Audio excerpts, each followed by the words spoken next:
Muy buenos días a todos. En nombre de Mayora y Mayora les damos la más cordial bienvenida y agradecemos sinceramente que nos acompañen en este webinar titulado Reglamento Interno de Trabajo, Formalidades, Riesgos y Ejecución de Acciones de Personal. Nos alegra contar con su participación en esta sesión diseñada para brindar herramientas prácticas y recomendaciones que pueden aplicar en sus organizaciones. Iniciamos en breve. Antes de iniciar, quisiera compartir una indicación importante. Todas las preguntas y comentarios deberán realizarse exclusivamente a través del chat de Teams de esta videollamada. Les invitamos a escribir sus consultas en cualquier momento durante la exposición, las cuales serán respondidas al finalizar en el espacio de preguntas y respuestas.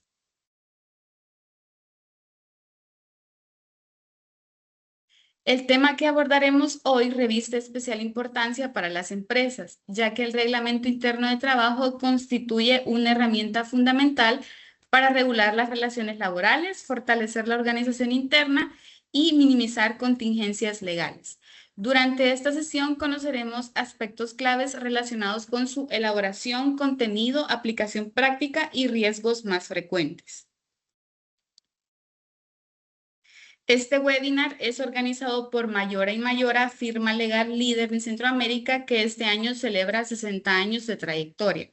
Fundada en 1966, cuenta con presencia regional integrada a través de oficinas en Guatemala, El Salvador y Honduras, brindando asesoría legal especializada en empresas nacionales e internacionales en múltiples áreas de práctica. Asimismo, es miembro exclusivo en Guatemala de LexMundi, la principal red global de firmas legales independientes. Es un gusto presentarles a nuestra expositora, la doctora Jennifer Mejía, especialista en Derecho Laboral, Salud y Seguridad Ocupacional, con más de 26 años de experiencia asesorando a empresas nacionales e internacionales en la gestión de sus relaciones laborales y cumplimiento normativo. Doctora, muchas gracias por acompañarnos el día de hoy. Les doy la palabra para iniciar con la presentación. Muchísimas gracias, Vanessa. Es un gusto para mí estar con todos ustedes esta mañana. Vamos a tratar de un tema tan importante como es el reglamento interno. Para todas las empresas es imprescindible saber hasta qué punto el reglamento interno nos puede apoyar en la gestión administrativa y legal con nuestros empleados. Es importante saber que el reglamento interno de trabajo constituye una fuente del derecho laboral. ¿Por qué decimos que es una fuente del derecho laboral? Bueno, porque su base y fundamento lo encontramos en el artículo 24 del Código de Trabajo. El reglamento interno se figura como una de las fuentes del derecho laboral en las cuales se entiende que se incluyen todos los derechos y obligaciones tanto del empleador como del trabajador. Pero ¿por qué es importante decir que es una fuente del derecho laboral? Porque el reglamento interno, más allá de ser un manual o ser una política interna o ser un documento administrativo, el reglamento, al ser aprobado por la autoridad administrativa, que ya vamos a ver quién es un documento en el cual se establecen los derechos y obligaciones de los patronos y de los trabajadores. Por tanto, no solamente es un manual o es un documento administrativo de la empresa, sino más bien es un documento que permite que estas obligaciones y estos principios que se fijan a los trabajadores sean de estricto cumplimiento. El fundamento legal del Reglamento Interno de Trabajo se encuentra regulado en el título cuarto del libro segundo del Código de Trabajo de El Salvador, específicamente en los artículos 302 al 306 del Código de Trabajo, los cuales establecen la obligación patronal de elaborar y someter, como les mencionaba, a la aprobación de dicho instrumento la normativa laboral. ¿Cuándo es obligación para las empresas contar con un reglamento interno de trabajo? Esto es sumamente importante porque no es para todas las empresas. La obligación legal surge en el artículo 302 del Código de Trabajo, que establece que todo patrono que ocupe de modo permanente 10 o más trabajadores tiene la obligación de realizar un reglamento interno de trabajo. ¿Qué significa esto? Que si nosotros en la empresa, por ejemplo, tenemos la contratación de 5 trabajadores de forma permanente y tenemos 5 trabajadores temporales o 5 trabajadores adicionales de servicios profesionales, no tendríamos la obligación de que el Ministerio de Trabajo nos exija tener un reglamento interno de trabajo. La obligación surge únicamente cuando se cuenta con 10 o más trabajadores permanentes en la empresa. ¿A qué se refiere trabajadores permanentes? A diferencia de los temporales o trabajadores a plazo, los trabajadores permanentes son aquellos que desarrollan labores propias de la organización. Como por ejemplo, si nosotros tenemos en una maquila, por ejemplo, operarios, en un call center también, si tenemos trabajadores de atención al cliente, tenemos secretarias, etcétera. Todos estos trabajadores que tienen un contrato individual de trabajo y cuya relación con la empresa es de carácter indefinido, en ese caso, pues tendríamos la obligatoriedad de tener el reglamento interno. Además, es importante destacar que el reglamento en sí, solamente porque la empresa lo formule, no tiene ninguna validez legal. El solo hecho que nosotros elaboremos como empresa un manual de comportamiento, de obligaciones, etcétera, no revestiría la obligación legal de tener esa obligatoriedad de cumplimiento o que podamos nosotros exigir a los trabajadores que cumplan cada una de dichas obligaciones. ¿Por qué? Porque para esto es necesario que se debe someter a la aprobación del director general de trabajo, sin cuyo requisito dicho documento no se considerará legítimo. ¿Cuál es la finalidad que podemos encontrar del reglamento interno? El artículo 303 nos menciona que para su aprobación, el reglamento interno de trabajo deberá estar de acuerdo con las disposiciones del código, las leyes, contratos y convenciones que lo afecten, y tendrá como fin establecer con claridad las reglas obligatorias de orden técnico o administrativo necesarias y útiles para la buena marcha de la empresa, a las cuales deben sujetarse tanto patronos como trabajadores en la ejecución del desarrollo del trabajo. ¿Qué significa esto?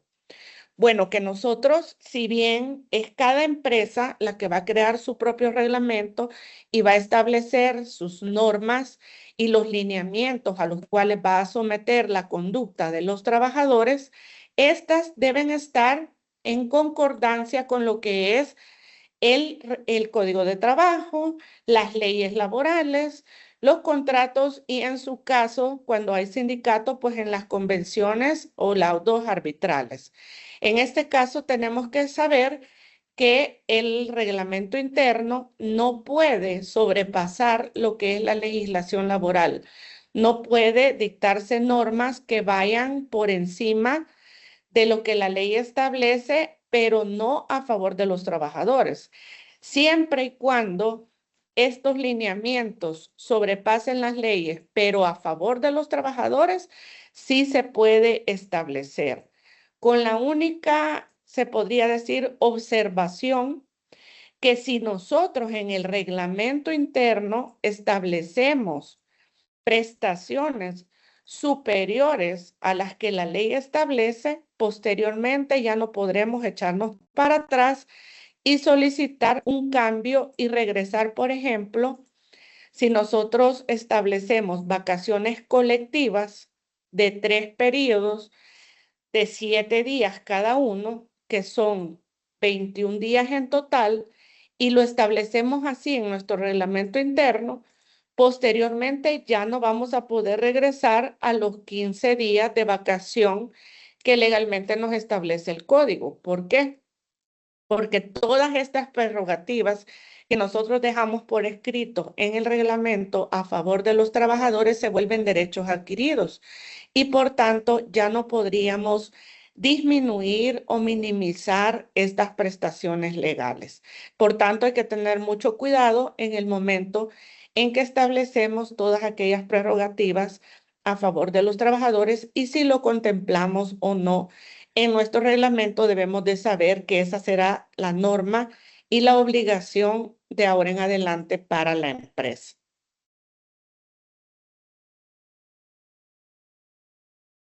¿Cuál es el contenido que debe abarcar el reglamento interno de trabajo? Eso lo tenemos regulado en el artículo 304 del Código de Trabajo. En primer lugar, hablamos de disposiciones disciplinarias y modo de aplicarlas. Esto es muy importante porque cada empresa tiene disposiciones disciplinarias propias, lo que para una organización puede constituir un hecho obligatorio, puede ser que para otra empresa no lo constituya. Un ejemplo sería el hecho de portar el uniforme. Hay empresas en que es sumamente importante que los trabajadores porten completo su uniforme para identificación con sus clientes o con proveedores. Habrá otras empresas en que el uniforme no es un elemento indispensable. Entonces, si nuestra organización considera ese elemento como una obligación, podríamos sancionar al trabajador por no portarlo. ¿Qué nos quiere decir esto? Que la ley, el Código de Trabajo, nos establece las reglas generales de comportamiento para las empresas, pero ya los puntos esenciales para nuestra organización lo vamos a fijar dentro del reglamento interno. Como les menciono, y más adelante vamos a ver, nosotros vamos a establecer todas aquellas faltas al cumplimiento de las obligaciones. Además, horas y lapsos destinados para las comidas. ¿Por qué es importante esto? Porque nosotros vamos a establecer en el reglamento también si es que como empresa queremos dar un lapso de cortesía para las llegadas tardías. Esto a veces no es muy recomendable porque los trabajadores toman como regla general que si usted les pone que tienen 10 minutos a la semana para llegar tarde, prácticamente se lo toman de esa manera. Y por tanto ya no sería una excepción, sino que se vuelve una regla. Pero en caso que las empresas quieran considerar un tiempo de gracia para la entrada a las horas iniciales de las labores o para los lapsos destinados para las comidas, lo puede hacer a través del reglamento interno, porque en el Código de Trabajo no vamos a encontrar ninguna disposición en la cual se establezca reglas de cortesía para las llegadas tardías. Esto cada empresa lo fija en su reglamento interno si tiene a bien o no otorgarlo. Podemos omitir perfectamente esta parte y no habría ningún problema porque no estamos contrariando ninguna norma laboral. Además, bueno, las horas de entrada y salida, como les mencionaba, para el hecho de corroborar si se cumple o no este periodo de gracia. Además, el lugar, día y hora del pago, ahora últimamente pues se hace generalmente a través de transferencias bancarias. Nuestro código data de 1972, por tanto, anteriormente nos mencionaba que había que establecer el día, la hora y el lugar específico donde se realizaba el pago, porque generalmente se hacía por medio de efectivo. Posteriormente se utilizó la medida del cheque y ahora es válido hacerlo por transferencia. Entonces, en el reglamento únicamente contemplamos, así como el contrato individual de trabajo, que se puede hacer por medio de depósito en una cuenta aperturada por el trabajador a su favor y en el cual van a corroborarse todos los depósitos de salarios y de prestaciones laborales a favor de los trabajadores. También en el reglamento se contiene la designación de la persona ante quien podrán ocurrirse peticiones o reclamos. ¿Por qué? Porque el ministerio nos exige que exista una persona o un departamento encargado de recibir las peticiones o reclamos de los trabajadores y que esto conste por escrito para seguir un debido proceso. También las labores que no deben ejecutar las mujeres y los menores de edad, esto en razón, por ejemplo, del estado de gravidez o de la situación que se encuentra la mujer en lactancia materna, por la cual hay ciertas posiciones o ciertos puestos de trabajo que no debería de ocupar en razón de normas de seguridad ocupacional en la empresa.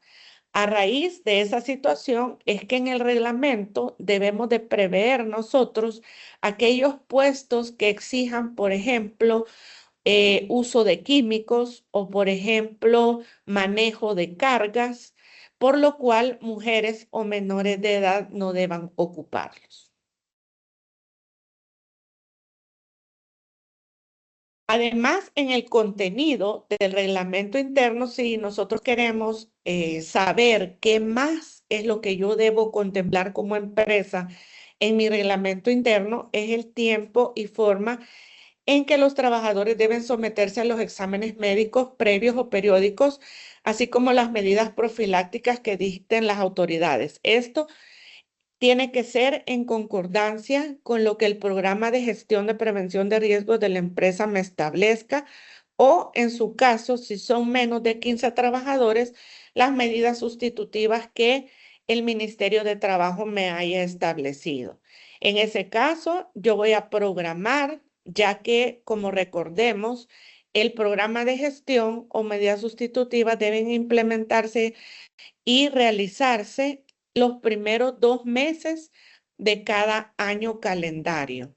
En ese caso, cuando yo elaboro mi programa de gestión, debo programar los exámenes médicos de acuerdo a los riesgos que tienen las funciones del puesto de trabajo y ahí establecer esa calendarización que me va a servir de base para lo que voy a reflejar en el reglamento interno. Por tanto, hay una concordancia entre ambos documentos, tanto el reglamento interno como lo que es el programa de gestión de riesgos.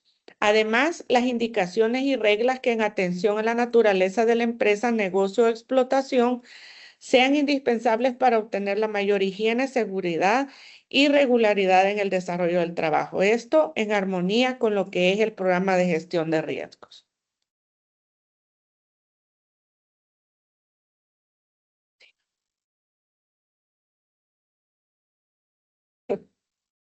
Vamos a ver cómo manejar las disposiciones disciplinarias en el reglamento interno. Esto es sumamente importante en la práctica para nuestras organizaciones.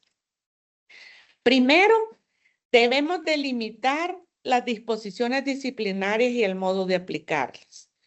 No podemos tener nosotros una cantidad infinita de faltas y de disposiciones disciplinarias que querramos aplicar. Siempre vamos a delimitarnos a lo que está en el reglamento interno. ¿Qué podemos hacer si, por ejemplo, implementamos una nueva área o departamento en nuestra empresa y necesitamos actualizar o aumentar quizás esas disposiciones disciplinarias que tenemos ya reguladas en el reglamento?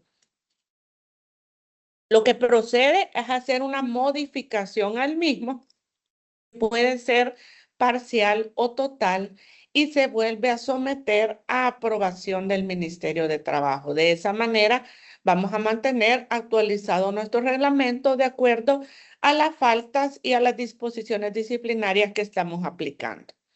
Además, incluir las obligaciones o prohibiciones que los trabajadores deben de seguir dentro del centro de trabajo. Como les mencionaba, no todos los centros de trabajo tienen el mismo lineamiento, las mismas obligaciones, los mismos requisitos para sus empleados.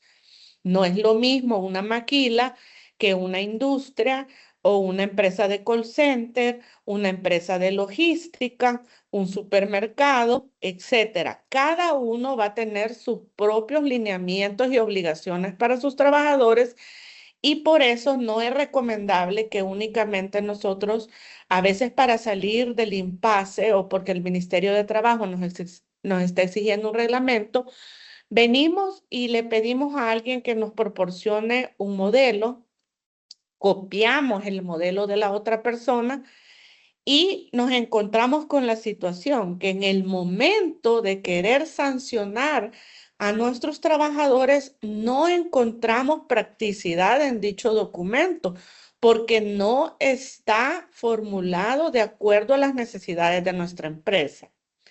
Es importante incluir un listado de faltas leves, graves y muy graves. Nosotros generalmente como firma proporcionamos un listado de faltas leves, graves y muy graves para darle la idea a las empresas que están formulando su reglamento de qué es lo que pueden colocar en cada uno de esos puntos. No obstante, las empresas pueden decidir si para ellos constituye una falta que nosotros hemos puesto como leve, como grave o muy grave. En eso hay libertad para que en el momento que ustedes quieran designar ese listado de faltas leves, graves y muy graves, lo hagan de acuerdo a sus necesidades y de acuerdo a lo que los trabajadores enfrentarán cada día en el desarrollo de su trabajo. Además, establecer que los trabajadores y las trabajadoras que incumplan las obligaciones y prohibiciones establecidas dentro del reglamento les serán aplicadas las sanciones o amonestaciones respectivas. Ahí pues sabremos qué es lo que podemos aplicar como sanción dependiendo la falta cometida. Todo eso debe estar previamente ya establecido en nuestro reglamento interno. ¿Quiénes son los responsables de manejar estas sanciones disciplinarias? Bueno, algunas empresas lo hace el gerente general, si generalmente es una empresa pequeña o un gerente administrativo. Por lo general, quien lo hace es el gerente de recursos humanos, así como también directores de la empresa o un comité conformado por 3 personas con el objetivo de analizar las faltas. Puede ser entonces una de estas personas que nosotros designemos para el tratamiento de las sanciones disciplinarias y la aplicación de las mismas. ¿Cuáles son los tipos de amonestaciones? En primer lugar, tenemos la verbal, que esta suele aplicarse para faltas leves, como llegadas tardías de más de 15 minutos mensuales, por ejemplo. Eso dependerá mucho de la organización y, como les decía, de qué se considera falta leve para su empresa. Luego viene la amonestación escrita, se aplica para cometimientos de faltas graves. Es aquí donde se levanta la acción de personal. Ejemplo, una inasistencia sin autorización o sin motivo de fuerza mayor a su área de trabajo. Esos trabajadores que faltan sin notificarnos, sin justificar su inasistencia y por tanto se les puede dar una amonestación escrita si es que nosotros tenemos esa ausencia injustificada como una falta grave en nuestro reglamento interno. Aquí tenemos un ejemplo práctico que quisiéramos ver con ustedes y tenemos la empleada Adriana López, es empleada de la sociedad Grupo Maquilisweb SADCB, trabaja en el almacén Tienda La Rosa, la cual se encuentra ubicada en el centro comercial Las Ramblas. Parte de sus funciones es atender la caja, la cual le corresponde los días lunes, miércoles y viernes en un horario de 10 a 5 de la tarde. El día lunes 23 de febrero, Adriana se presentó a la caja a las 3 p.m., por lo cual se procedió a imponerle la siguiente acción disciplinaria. Este es el caso planteado para que veamos cómo poder aplicar una sanción disciplinaria en caso de esta llegada tardía. Y aquí tenemos la acción de personal, como podemos observar, tenemos primero el nombre completo de la sociedad o razón social.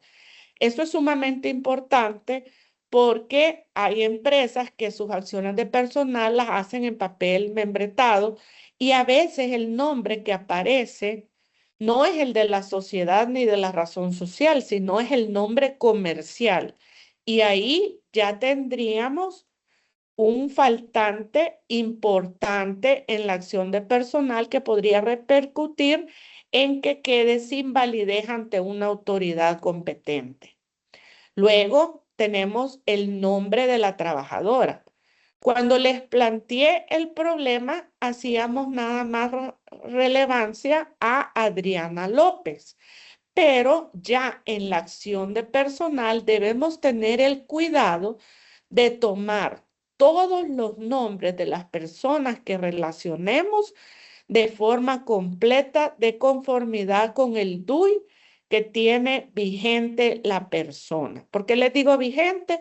Porque puede ser que nosotros recopilemos DUI cuando contratamos al personal y este personal en el transcurso de los años tenga cambios o variaciones en su documento de identidad. Por ejemplo, una persona que se divorcia pasa a ser con sus apellidos de soltera, etcétera, y tenemos que tener el cuidado, que sé que así lo hará todas las personas de recursos humanos con las cuales pues he tenido la oportunidad de trabajar, que tienen siempre el cuidado de estar solicitando los DUI vigentes para que en el momento que sea necesario llenar un documento legal, tengamos el documento único de identidad vigente de la persona y esto le permita tener legalidad al documento.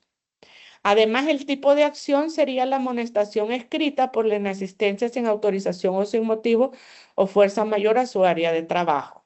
¿Qué es lo importante acá?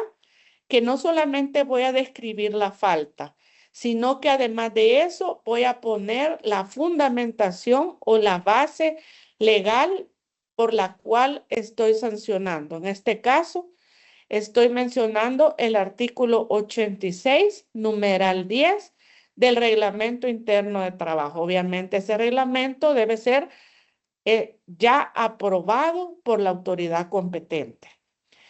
Hechos, se deja constancia y ahí se cuenta un poco qué es lo que pasó, que el día y debo especificar la fecha exacta, no solamente poner en febrero la trabajadora, no, tengo que poner la fecha en que se realizó la falta, el año, que es muy importante, y en qué consistió la falta cometida por la trabajadora. Sí.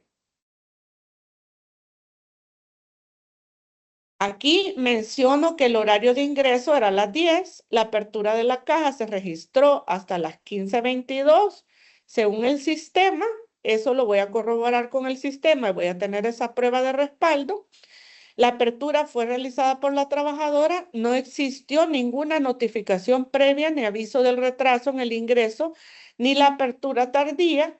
En virtud de lo anterior, se levanta la presente llamada de atención escrita, retroalimentando a la trabajadora a mejorar su desempeño en el puesto de trabajo. ¿Quiénes van a firmar? El representante patronal. Si ustedes me preguntan quién es el representante patronal, puede ser cualquier jefe o director de la empresa o si es en este caso el encargado de recursos humanos, es la persona que está designada para ejecutar las amonestaciones o sanciones disciplinarias. Luego, el trabajador, que puede darse el caso que esta persona se niegue a firmar la amonestación escrita que se le está proporcionando. En ese caso, ¿qué hago si la persona no quiere firmar la amonestación? En ese caso, lo que voy a hacer es que voy a llamar a 2 testigos, los cuales voy a relacionar con sus nombres completos según su DUI vigente y voy a colocar, si ustedes pueden observar acá, el DUI de cada una de las personas. ¿Por qué?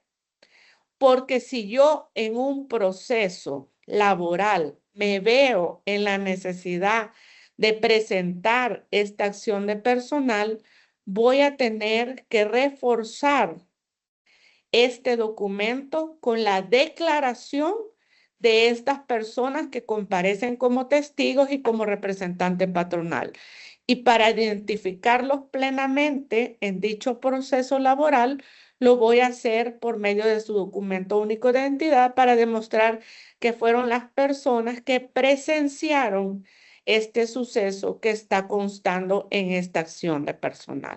Por ello, es importante cumplir con todos estos elementos para que si yo presento este documento ante una autoridad, tenga plena validez y sea plena prueba del hecho que estoy alegando, adicional a la declaración de los testigos reforzando esta situación.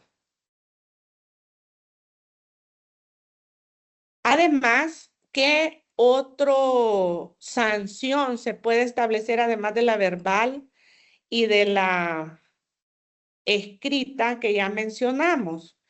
Puede ser la suspensión sin goce de salario por un día.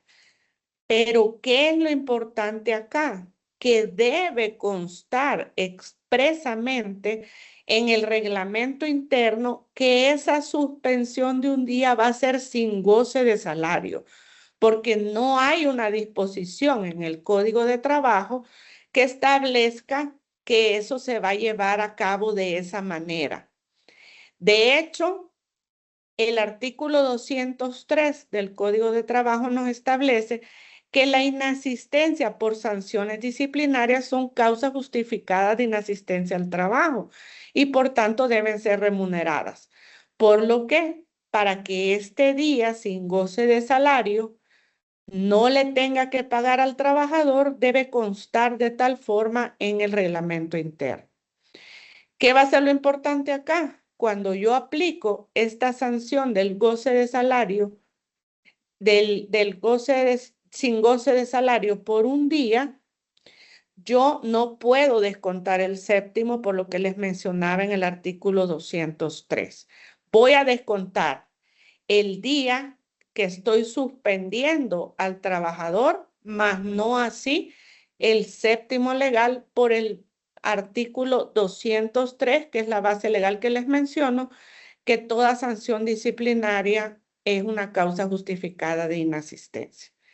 Ejemplo de una suspensión sin goce de salario por un día, el acoso que pueda realizar un trabajador a otro por razón de origen racial o étnico, religión o convicciones, discapacidad, edad, orientación o acoso sexual o por razón de sexo, ya sea al empresario o a las personas que trabajan en la empresa. Ese sería uno de los motivos de esa suspensión sin goce de salario. Y otros me preguntarán, y de hecho muchos de nuestros clientes me preguntan, mire, esta persona se portó tan mal, sustrajo materia prima o arruinó toda una caja de materia prima. Queremos darle una sanción que él sienta, así que lo queremos suspender por una semana. Y esto a veces es una práctica habitual que hacen algunos gerentes operativos o, por ejemplo, en la construcción se da bastante que mandan a descansar a los trabajadores como sanción disciplinaria. Quiero decirles que todo eso está fuera de la ley. ¿Por qué?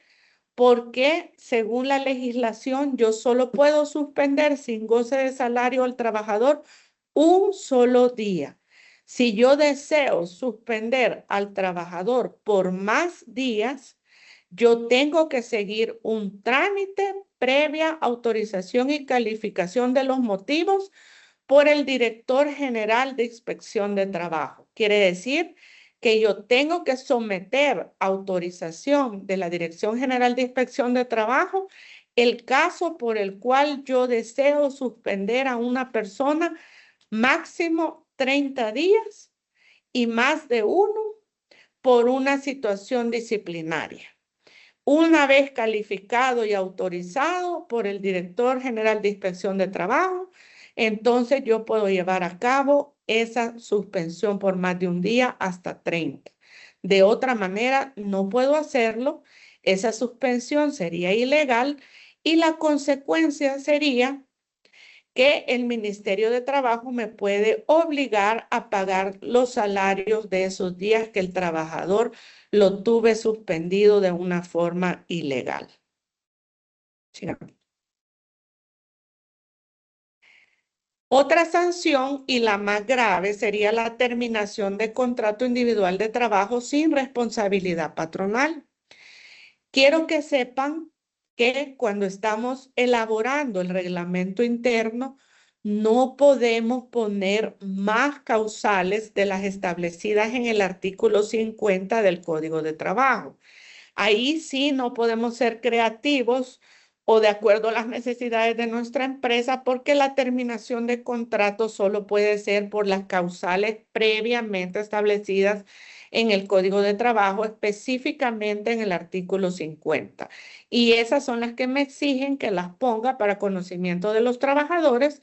Un ejemplo sería revelar el trabajador o trabajadora secretos de la empresa o aprovecharse de ellos o por divulgar asuntos administrativos de la misma que puedan causar perjuicios al patrón.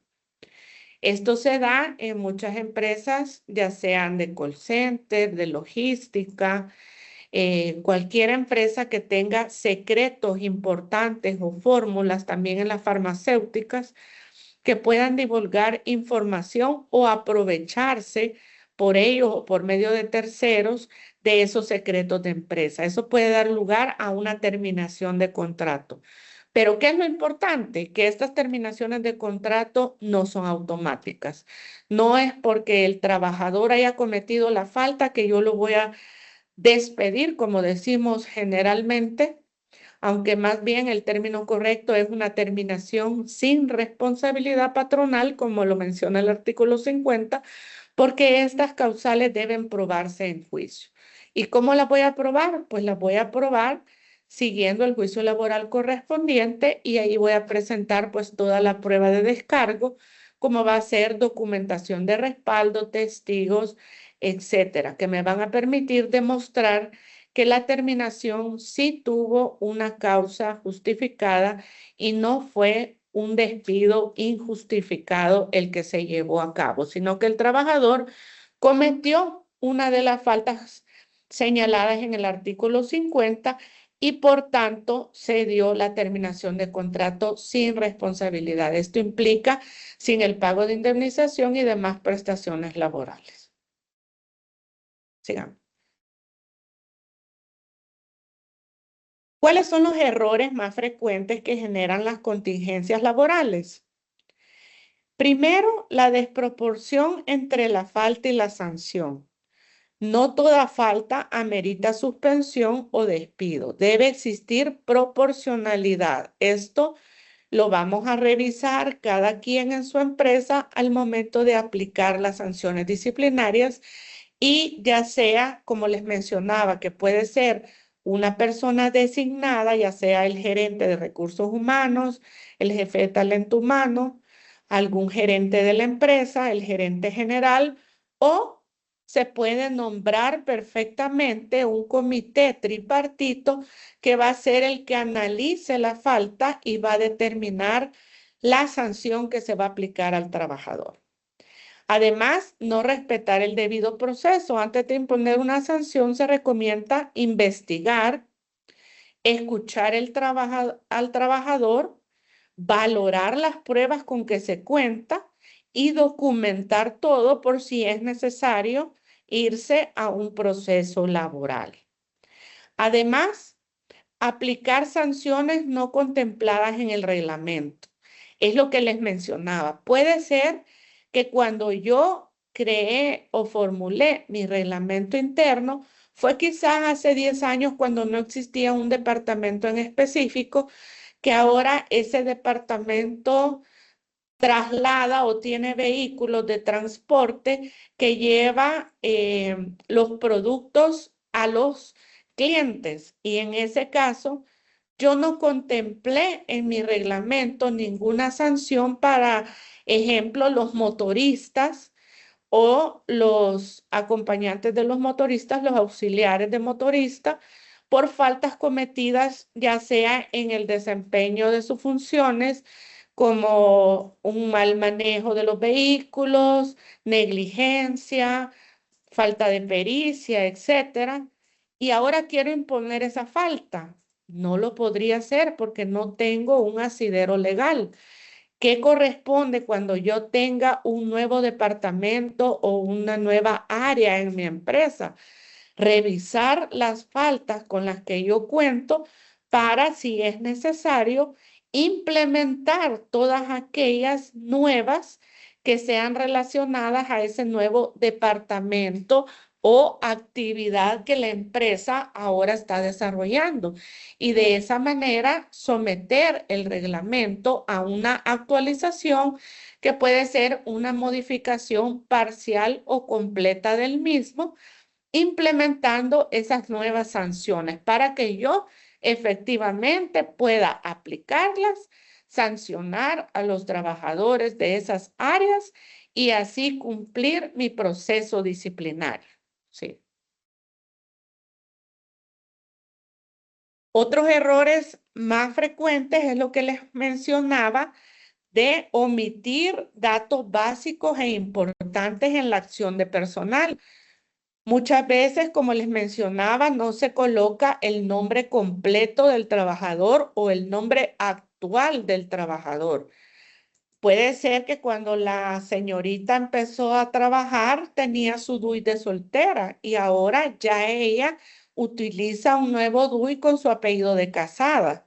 Ahí habría una desconexión en lo que es el DUI actual y la acción de personal que yo estoy levantando. Por tanto, es importante tener siempre los DUI actualizados del personal y colocar el nombre completo. ¿Por qué?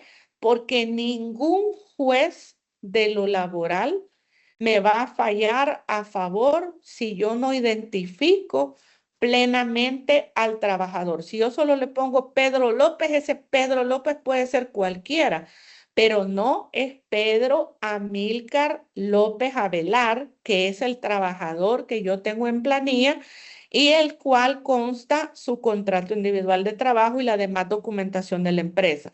Por ello, debo identificar plenamente a los trabajadores, así como también a la empresa. Como les menciono, deben cerciorarse que vaya el nombre o razón social.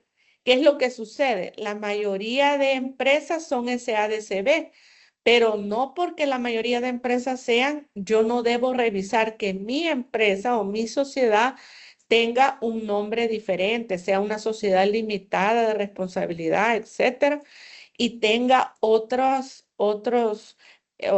tipo de razón social. Por lo tanto, debo de verificar con documentos legales cuál es el nombre correcto de mi sociedad y así establecerlo en la acción de personal. Igualmente, la fecha exacta en que se dio el suceso, porque yo no puedo sancionar a alguien de forma general o arbitraria. Tengo que tener pleno conocimiento de qué día y hora, si es posible, del cometimiento de la falta, porque lo mismo van a tener que declarar en un proceso laboral. Luego, reglamentos desactualizados. Hay muchas empresas que me dicen a mí, mire, doctora, la verdad que yo tengo mi reglamento aprobado. Ah, de verdad, enséñeme, vamos a revisarlo. Y resulta que es del año 2000, por ejemplo, o anterior. Hay empresas incluso que lo tienen anterior. Es cierto, lo tienen aprobado, pero no está actualizado. Ya vamos a ver más adelante que todo reglamento debe seguir unos lineamientos dados por el Ministerio de Trabajo. Y esto que se denomina instructivo es dado periódicamente por el ministerio. Entonces yo tengo que tener de preferencia mi reglamento adecuado al último instructivo del Ministerio de Trabajo. Esa sería una buena señal de saber si necesito actualizar o no mi reglamento dependiendo de la fecha del último instructivo.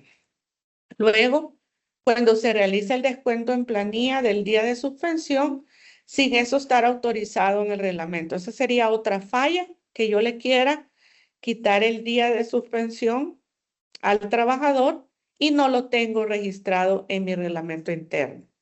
O la suspensión del trabajador por más de un día, como ya les mencionaba, por más de un día y hasta 30 solo se puede hacer por medio de la autorización del director general de inspección de trabajo, previa calificación de los motivos y resolución que él dicte. Sí. ¿Cuál es la importancia? El reglamento interno de trabajo posee una importancia tanto jurídica como administrativa dentro de las relaciones laborales, debido a que permite establecer reglas claras de convivencia y funcionamiento dentro de la empresa. La ley, como les mencionaba, nos da las normativas generales, pero ya lo esencial, lo propio, lo hecho a la medida de nuestra empresa, lo establece el reglamento. ¿Y cómo hago que eso sea de obligatorio cumplimiento para los trabajadores?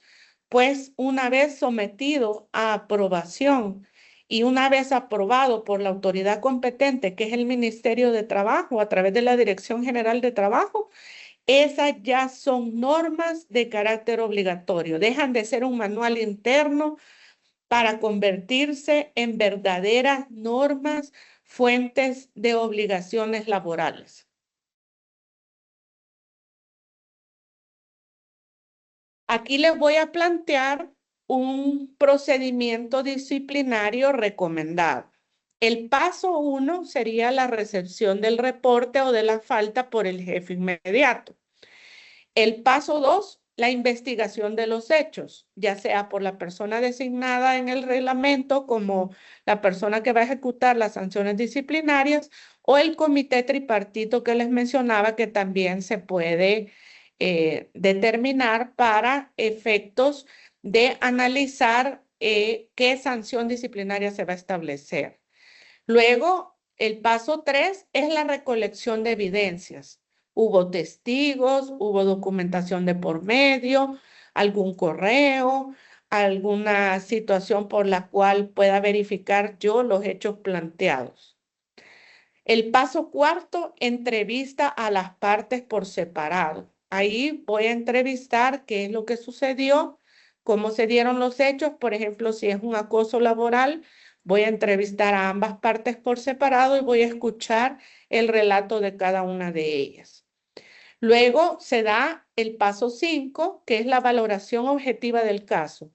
Ahí se va a tomar la determinación de la falta en el paso 6 y el paso 7 ya constituye la aplicación de la sanción, la cual debe estar fundamentada ya sea en un artículo o disposición del Código de Trabajo o varios, o alguna disposición o varias del Reglamento Interno de Trabajo.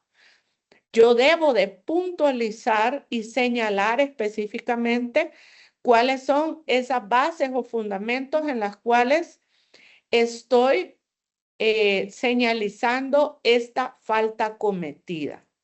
Además, la elaboración de la acción de personal y la notificación al trabajador involucrado. Yo voy a notificarle al trabajador y ahí podemos tener dos situaciones, como les mencionaba anteriormente. Que el trabajador firme la acción de personal junto con el jefe inmediato o la persona encargada de realizar la acción disciplinaria o que se niegue a firmar. En ese caso voy a llamar dos testigos, los voy a identificar plenamente, voy a colocar sus nombres completos según DUI y su número de DUI y me van a firmar en señal de que el trabajador se negó a firmar la acción de personal. Y el paso 9, el archivo del expediente. Yo voy a mantener este expediente. La ley, incluso la de protección de datos, no me dice por cuánto tiempo tengo que mantener estos expedientes.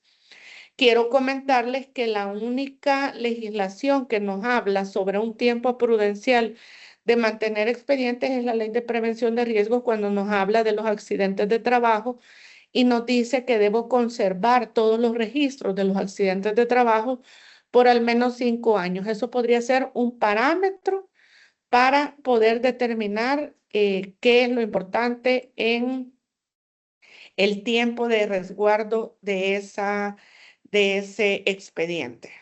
Sigamos. Los lineamientos establecidos en el instructivo del Ministerio de Trabajo para la correcta elaboración de un reglamento es lo que yo les mencionaba, que hay un documento de parte del Ministerio de Trabajo que nos establece cuáles son esos requisitos. Vamos a hablar un poco. Tiene que haber una redacción utilizando lenguaje inclusivo y enfoque de género.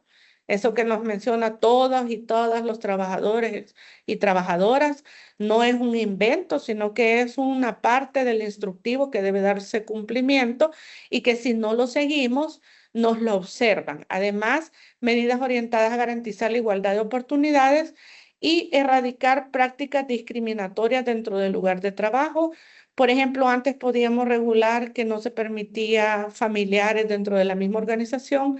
Ahora este instructivo nos dice que eso se considera discriminatorio y no se puede poner ese tipo de limitantes. Sigamos. Luego, el Ministerio de Trabajo exige que exista una numeración correlativa de los capítulos y artículos, o sea, debe ir en un orden cronológico. Además, el uso de papel tamaño carta es obligatorio. Los márgenes específicos y una letra tamaño 12. Todos esos lineamientos están dados por este instructivo. La redacción debe ser en idioma castellano. Hay muchas empresas multinacionales que quieren aplicar sus reglamentos que son a nivel corporativo de toda la corporación, no solo en Latinoamérica, sino en otras partes del mundo y vienen en inglés. Eso no es permitido y eso nos lo dice también y nos lo refuerza el artículo 16 del Código de Trabajo que nos dice que todos los instructivos o eh, información que se le dé al trabajador y así como los reglamentos internos deben estar redactados en idioma castellano. Además, firme sello del representante legal o un apoderado que esté plenamente autorizado para ello. Contenido obligatorio, disposiciones preliminares, requisitos de ingresos, jornadas y horarios, pago de salarios, prestaciones adicionales solo si en mi empresa hay prestaciones adicionales a la ley, como por ejemplo que yo dé un número mayor de días de vacación, que yo dé un porcentaje mayor de aguinaldo al ya establecido por la ley, etcétera. Obligaciones y prohibiciones, no solo las del código, sino las propias de cada organización y ahí es donde ustedes pueden ser creativos y de acuerdo a las necesidades, el régimen disciplinario que se va a seguir, las medidas de higiene y seguridad que deben de ir conforme al programa de gestión de riesgos y los procedimientos internos.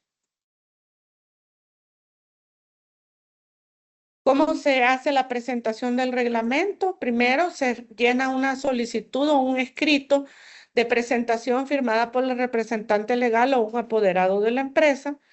Nosotros como apoderados podemos hacer ese trámite también, adjuntar un original y 2 copias del reglamento interno, adjuntar la personería de la sociedad, esto es la escritura de constitución o modificaciones del pacto social, la credencial vigente del representante legal o poder, DUI, etcétera, entre otros. Acá tenemos, y quiero que ustedes vean, una aprobación del reglamento interno que hace el Ministerio de Trabajo cuando llega una inspección del Ministerio de Trabajo y nosotros queremos salir del paso y tal vez no está la persona encargada y nosotros decimos, yo me acuerdo que vi ese archivo del reglamento, a mí me lo compartieron, lo voy a bajar del sistema, lo voy a imprimir, lo tengo en Word. No, aquí les muestro un ejemplo de los sellos que coloca el Ministerio de Trabajo cuando el reglamento ya está aprobado. Y ese ejemplar es el que nosotros debemos tener en cada una de nuestras sucursales o centros de trabajo para poder demostrarle al Ministerio de Trabajo que seguimos el proceso ante su autoridad y que dicho reglamento se encuentra debidamente aprobado. Entonces, no es cualquier copia la que yo voy a proporcionar, sino la que tenga estos sellos de la autoridad competente. Sí. Una vez aprobado, el reglamento interno adquiere la obligatoriedad tanto para la parte empleadora como para las personas trabajadoras. El reglamento entra en vigor 15 días después de la fecha en que se haya dado a conocer y de acuerdo con el artículo 306 del Código de Trabajo, el patrono dentro de los 6 días siguientes a la aprobación del reglamento debe darlo a conocer a los trabajadores y colocarlo en lugares de fácil visibilidad. Bueno, ahora con la tecnología se puede hacer, ¿verdad? Por medios tecnológicos que nosotros podamos dar a conocer el reglamento. Pero sí, tomen nota que es dentro de los 6 días siguientes a la aprobación que tengo esta obligatoriedad de darlo a conocer a los trabajadores y si no estaría incurriendo en un incumplimiento.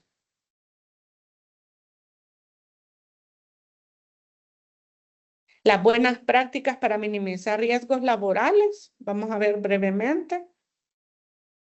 Documentar todo, toda investigación debe quedar respaldada. Se recomienda mantener expedientes disciplinarios con advertencias, acciones de personal, investigaciones, pruebas de descargo, etcétera. Además, revisar el reglamento antes de imponer sanciones para no improvisar medidas disciplinarias que no están contempladas dentro del mismo. Aplicar criterios uniformes. Las mismas faltas deben recibir sanciones similares. Esto es bien importante.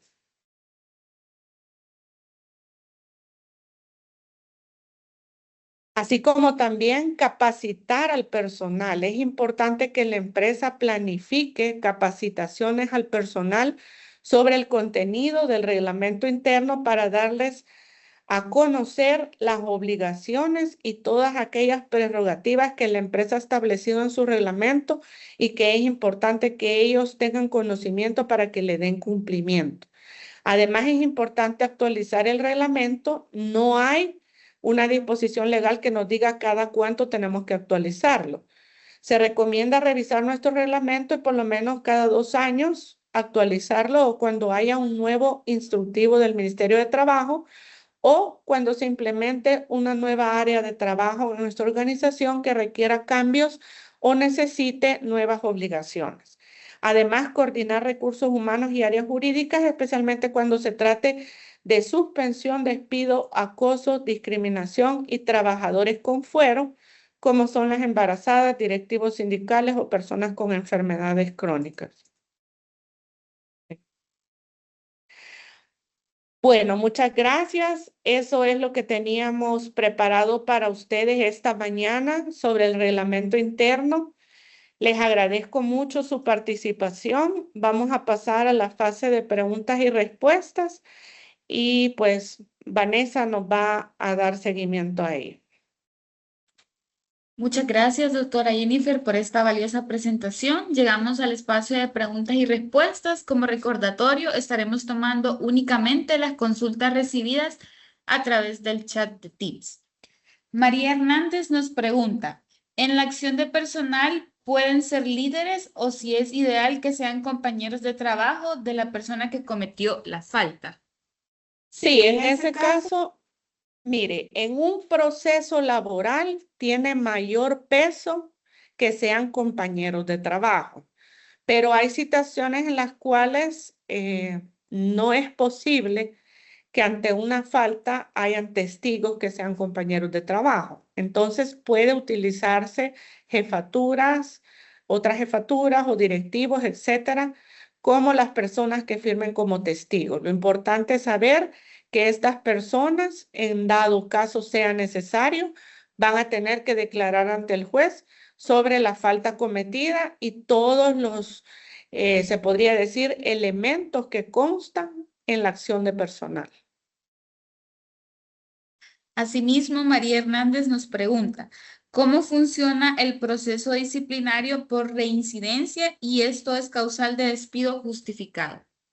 Sí, nosotros en el reglamento interno podemos establecer que si hay reincidencia, si es una falta muy grave, puede dar lugar a una terminación de contrato. Tenemos que tener cuidado de que la reincidencia solo es sobre la misma causal que se registró en la acción de personal. Es decir, no puedo decir que hay reincidencia porque primero llegó tarde, luego se ausentó injustificadamente, luego hurtó material. No, tiene que ser la misma falta para ir avanzando en las diferentes escalas de las sanciones disciplinarias hasta llegar a la terminación. Y si es una falta demasiado grave, pues no necesariamente vamos a partir de la primera amonestación verbal, etcétera, sino que de una vez, dado el caso y la revisión y análisis que se haga, puede dar lugar a la suspensión de un día o a la terminación de contrato si se cuenta con las pruebas necesarias, porque esto, como les dije, no es una causal automática, sino que va a tener que ser probado en el juicio laboral correspondiente. Henry Ramírez nos pregunta, en el caso que el encargado de firmar las acciones de personal esté fuera del país, ¿puede el apoderado general firmar estas sanciones? Sí, puede firmar un apoderado o también puede firmar un representante patronal. Recordemos que los representantes patronales los regula el Código de Trabajo y son todos aquellos que ejercen cargos de dirección o jefatura en la empresa. Entonces, cualquier representante patronal podría firmar la acción de personal a falta de la persona designada para ello.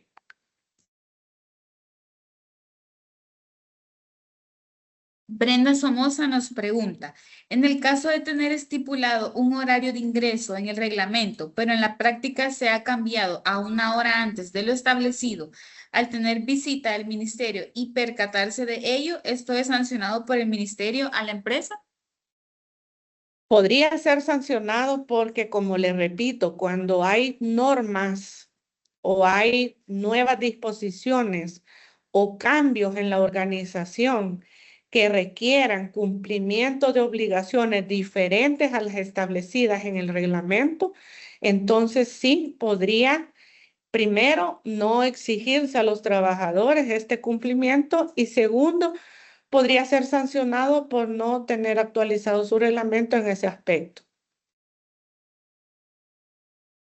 Mayra Brenes nos pregunta, si hay una falta injustificada, ¿puedo descontar el día de la ausencia y el séptimo? Y nos pregunta también que cada cuánto es recomendable actualizar el reglamento interno. Bueno, como les mencionaba, las sanciones disciplinarias son causas justificadas de inasistencia, por tanto, no puedo descontar el séptimo legal. Lo único que puedo descontar es el día de la suspensión. Eso sí lo puedo descontar siempre y cuando esté establecido en el reglamento interno. Y el día o séptimo legal no lo puedo descontar con base en lo establecido por el artículo 203 del Código de Trabajo, que dice que las causas disciplinarias o las faltas disciplinarias son causas justificadas de inasistencia a las labores. Alexandra Iraeta pregunta, ¿cómo debemos reflejar en el reglamento interno la definición de horarios si tenemos varios horarios? Generalmente, el Ministerio de Trabajo lo que pide es que nosotros establezcamos en el reglamento todos los horarios que vamos a implementar. ¿Cómo así? Bueno, si por ejemplo tenemos turnos rotativos, establezcamos una tabla con todos los turnos rotativos que tenemos. Ahora bien, quiero que sepan que, por ejemplo, si solo cambia la hora por ejemplo, de las comidas, etcétera, del almuerzo, etcétera, eso no es motivo para que lo tenga que reflejar. Solamente yo establezco internamente diferentes turnos y puedo dejar un solo horario para dichas pausas alimenticias. Pero sí, generalmente el ministerio pide que todos estos horarios sean registrados en el reglamento como unas tablas que se pueden agregar por turno rotativo generalmente. Además, recordemos que toda empresa que trabaja de lunes a viernes y descansa sábado y domingo debe seguir previamente a su aprobación del reglamento una autorización especial del horario establecido. Una vez cuente con la resolución de aprobación de ese horario especial, de trabajar de lunes a viernes, entonces eso ya se puede incorporar en el reglamento interno. De lo contrario, en el reglamento yo tendría que establecer mis días de trabajo de lunes a sábado, como regularmente se conforma de acuerdo al Código de Trabajo. Y con la última pregunta, Elsie Domínguez nos consulta. En la empresa no hay reglamento interno, solo políticas de recursos humanos. Jefaturas han optado por que al empleado se le descuente hora completa y no fracción en caso de llegada tardía. Es decir, si llego a las 8:05 a.m., hora de entrada es a las 8, se me descuenta la hora completa. ¿Es correcto que esto esté dentro del reglamento interno de trabajo? Fíjese que eso es parte de lo que veíamos al inicio, de que todas las disposiciones del reglamento interno deben estar en armonía con las leyes laborales. Y en caso de duda, tenemos el principio pro operario, que significa que en caso de duda, lo favorable al trabajador. Esto quiere decir que si el trabajador falta 5 minutos y yo le estoy aplicando 1 hora, esa hora que yo estoy descontando no es conforme a la ley y por tanto podría considerarse un descuento ilegal y el ministerio solicitar que se le haga el reintegro a los trabajadores. O sea, aunque yo lo pusiera en el reglamento, eso probablemente el ministerio no me lo aprobara porque va en detrimento de los derechos de los trabajadores. Entonces, siempre tengo que poner cosas en el reglamento interno o principios que vayan acorde a lo que es la normativa laboral existente. O sea, yo no puedo poner, extralimitarme en situaciones que vayan en contra de lo dispuesto por la legislación laboral. Sí puedo extralimitarme en prestaciones, en poner prestaciones adicionales o superiores a lo que la ley establece, pero no en normativa que vaya en contra de los principios del derecho laboral. Por tanto, esa práctica, en primer lugar, si ustedes no tienen reglamento, todas esas disposiciones que ustedes quieran hacer cumplir no tienen el asidero legal, tienen que hacer lo antes posible su reglamento interno y solo cuidando todos los principios del derecho laboral y las normas que van en el instructivo. Así que esa sería mi respuesta. Ahí estaríamos concluyendo entonces esta presentación. Les agradezco mucho su participación y pues Vanessa nos va a despedir el webinar.